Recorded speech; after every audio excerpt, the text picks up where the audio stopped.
Ugali ni katamu sana. Maisha ni tamu sana. Maisha unaenjoy mwenyewe. Unajipa mara kwa raha zako. Maisha ni neno. Unajipa raha mzuri mzuri. Unakula ugali kako mzuri mzuri. Kwa umbali kidogo. Ugali kametengenezwa vizuri. Unasikia mtu anakuambia eti utamu hakuna kwa hii dunia hii. Mtu anateseka kwa sababu ya mwanamke. Ngoja kwanza nikwambie. Ndugu yangu, halafu kwenda kama maji kako mzuri unakunywa pole pole.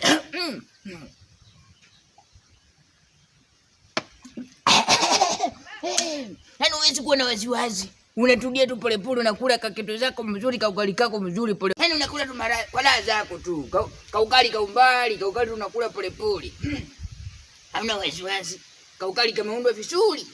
Na kamupisi kenyewe kameundwa vizuri. Kazi ni kuongeza tu maji pole pole juu yake. Hauna wasiwasi. Hapana kujistress hapa hivi atozi tu nini. Au unakula kaugali kako mzuri. Kameingia mzuri. Hayo ugali una wasiwasi nayo.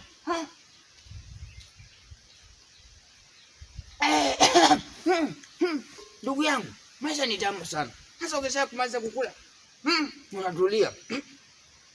Kazi ni kuongeza tu maji pole pole tu. Unaongeza tu maji pole pole juu yake.